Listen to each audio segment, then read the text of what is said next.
Hello everyone and welcome to Friday's edition of the Chris Pritchard Cycling News Show, our last news show of this year's Tour de France.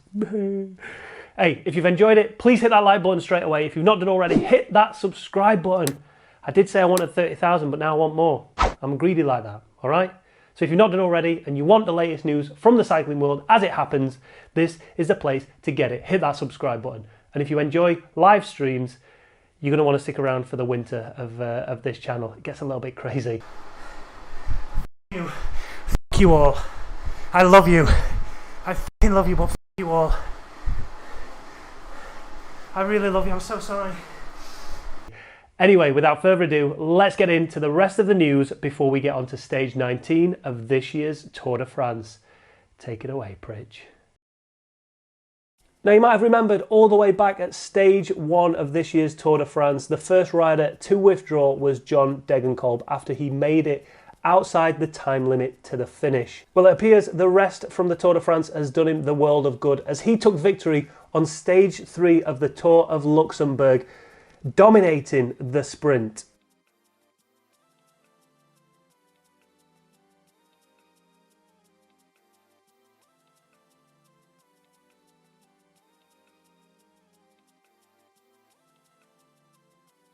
And that marks John Degankolb's first win for the team of Lotto Soudal. He went on Twitter and put, "Yes, my first win in Lotto Soudal colours. It was a fantastic race today at Skoda Tour. Perfect teamwork and I'm so happy to be back racing. Hashtag Deji. Hashtag DGNKLB. A bit weird, but whatever." After he tweeted that, I don't know if his sponsors were not happy with how he celebrated, but he then went on to tweet, "My first win for Lotto Soudal. My arm is in front of the main sponsor Lotto." Shaking my head emoji. Sweating, laughing, crying emoji. Just to avoid any misunderstanding, I'll make it crystal clear. Thanks to Lotto and Soudal and everybody else who supports, sponsors and works for this wonderful equipe. Hashtag Deji. Hashtag DGNKLB. Wow, someone at their marketing department must not have been happy with him. Get over it. Like, he's just celebrating a win. Don't be an idiot. Clearly, he's not trying to hide the sponsor. It's just his celebration. So I mentioned in yesterday's video that there was a crash on stage 6 of this year's Giro Rosa, and coming down in it was not only Marianne Vos, but also Annemiek van Vleuten, Amanda Spratt, and it appears the two Mitchelton Scott riders came off worse than anybody else. As I said in the report, it was early days, but it looked like Annemiek van Vleuten had broken her wrist, and she confirmed that when she stood up and said, "I felt immediately it was not good with my wrist because I saw my wrist was not straight. So I knew straight away that was not good." Amanda Spratt also suffered injuries, but her main injury that pulled her out of the Tour was a concussion. So neither of those riders will be taken to the start line, and it appears that Annemiek van Vleuten won't be able to defend her world title either. Huge news. And the crash was just a simple touch of wheels. However, I mean, you be the judge of this one, but so you've got the CCC rider on the front here. She's obviously trying to lead out Marianne Vos with the same tactics that they've been using for the last couple of days. You've got a couple of Sunweb riders on her wheel. And coming into this part here, you can see that the curb drops. And at that moment, the rider at the front just moves out ever so slightly to try and avoid one, by the looks of it, a grate and potentially a pothole. And that just causes the ripple effect all the way down that line, taking out her own teammate, essentially. So she flicked ever so slightly across to the right, and then everybody else did so. And it was only a matter of time before a wheel overlapped, touched the other wheel, and then the riders came down. Marianne Vos very lucky to escape that one. But the stage itself was once again lit up by Elisa Longo Borghini. She has been the most combative, is that a word? Rider within this Giro Rosa this year, just constantly going on the attack, not always making it work, not always able to stay away, but igniting the race, entertaining the fans and making the race very difficult for everybody else. But her idea was clear, to try and rip that group apart, to try and bring it down to a smaller sprint group so her teammate Lizzie Deignan could potentially sprint for victory. But that wasn't to be, and like I said, before this crash happened, we had Marianne Vos's teammate on the front, but unfortunately Vos came down in that crash. She wouldn't be sprinting for victory, and with it a couple more riders as well, most notably Annemiek van Vleuten. So coming into the final tight right-hander, straight onto a set of cobbles. Lizzie Deignan on that right-hand side, sprinting for victory. On the left-hand side, as we look at it, you've got Lotte Kopecky, and she has been, again, she's been trying to sprint for victory the whole Giro Rosa, but coming up against Marianne Vos, she's just not been able to finish it off. But this one, she goes from a long way out. Lizzie Deignan on a wheel, but unfortunately, Lizzie couldn't do anything. Kopecky takes the victory. There's still all to play for over at the Giro Rosa, and with Annemiek van Vleuten being out of the race now, that's going to buoy a few of those riders lower down in that GC. So make sure you head back Monday to find out who wins the Giro Rosa. Right, stage 19 of the Tour de France. So stage 19 of the Tour de France was a lumpy affair, a bit of a transitional stage coming out of those Alps as they head north to tomorrow's time trial at Planche de Belfi. This was perfect for a breakaway to go away and stay away. The intermediate sprint was 117 kilometers into this, and Bora Hansgrohe knew that going into the start of the stage. Their plan was simple, to try and make sure that it all stayed together coming up to that sprint, so Peter Sagan could potentially take maximum points at that and then keep that pressure on all the way to that finish, potentially trying to drop Sam Bennett. But unfortunately, it didn't play out like that at all. Because in the end, there was one lone breakaway rider, and that was Remy Cavagna. And for some reason, Quick Step allowed him just to stay up the road on his own in a breakaway. A few riders did try and jump across to him, but because of the howling tailwind that they received, and they couldn't get away from the peloton enough to make a dent into that lead that Remy Cavagna had, essentially all dropping back to the peloton, and Cavagna stayed out there for the majority of the day on his own. So as the riders headed towards that intermediate sprint, another splinter group went off the front of the peloton, including Luke Rowe. They would mop up the majority of the points in that sprint competition at the intermediate sprint. Sam Bennett would take the maximum points from the small group that he was in, with Peter Sagan and Matteo Trentin just behind him. But it wasn't really a sprint, to be fair. They were just mopping up the dregs, really. Eventually that break that contained Cavagna and Rowe came back. Then another group went up the road of 4 riders, again including yesterday's stage winner, Mikhail Kwiatkowski. In there was Søren Kragh Andersen. That one eventually came back as well. And then eventually, with just under 25 kilometres, a breakaway went that would stay away for the rest of the race, and the majority of the peloton were happy to let this one go.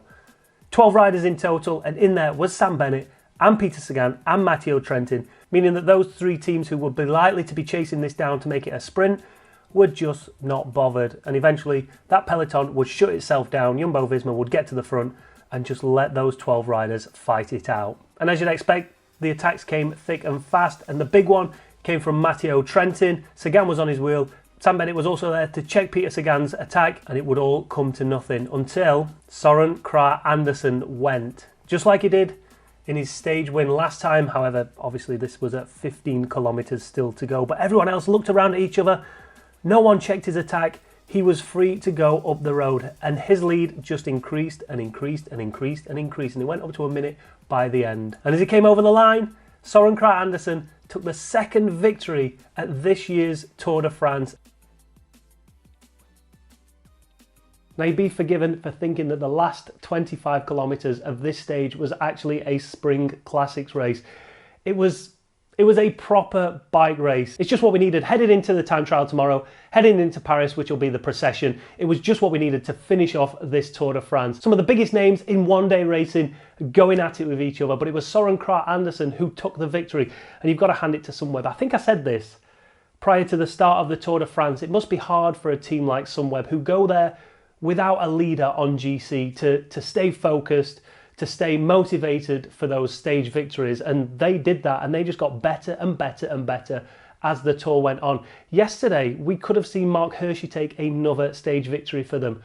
So he could have had 2, and Søren Kragh Andersen could have had 2 as well. Now, the only real criticism I've got of Sunweb, of this Tour de France, has been that lead-out train. They've got a phenomenal sprinter in Case Ball, but he's not been able to deliver the way that the other riders have delivered in these attacks and these solo breakaways and these efforts, trying to get stage victories without going down to that sprint. And potentially it could have come down to a sprint today, and Sunweb were working on the front for a while to try and help Bora Hansgrohe out to make sure it did come to a sprint. But eventually, when that attack went up the road, there was no need for them to chase it back, because they had 2 solid riders in that breakaway, and one of them eventually ended up winning. So Absolutely amazing performance from Team Sunweb. I think they have to go down as one of the teams of this year's Tour de France based on their tactics, based on their results, based on their teamwork and ethics. It's been amazing.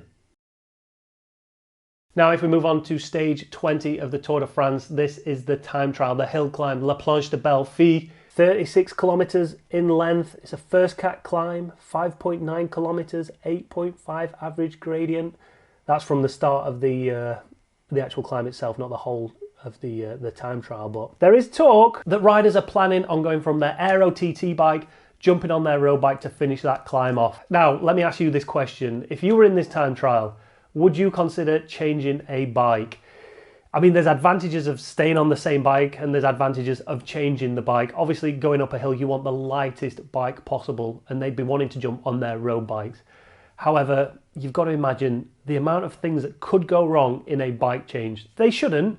It should be a smooth transition off that bike onto the next bike.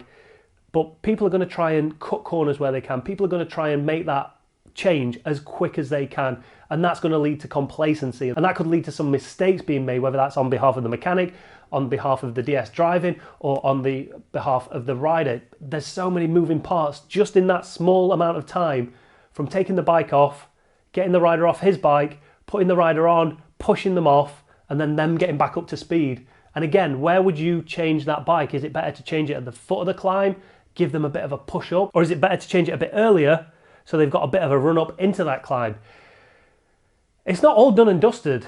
It is not all done and dusted. One slip of the chain, one slip from the mechanic, one slip from the rider in that change. Anything could happen, and that 57 seconds between Tadej Pogačar and Primož Roglič could go just like that. So let me pass the question off to you. What do you think they're going to do? Are they going to risk changing a bike? Are they going to risk staying on the same bike? Now, you can't help thinking that they've wrecked this, that they know what to do. If you look at Team Ineos and their marginal gains, right? You're going to better believe that they've been out at some point and tested the theory. You can't go into this blind going, it might be better swapping bikes, we just don't know. They must have been there and tested it. They've probably done 3 tests.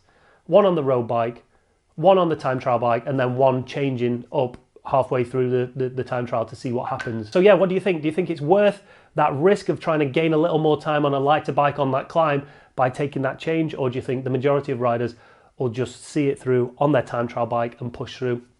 Be interesting. Well, we're going to find out tomorrow, aren't we, really? And that's it. Another week is done and dusted. 2 big days coming up at the Tour de France. We'll recap them on Monday, as well as checking out everything else that went off in the Tour de France. If you've enjoyed the video, please make sure you hit that like button, hit that subscribe button if you've not done already. If you've disliked the video for whatever reason, then leave your comments down below and go and do one. I'll be back on Monday. Have a good weekend, everybody. Ish.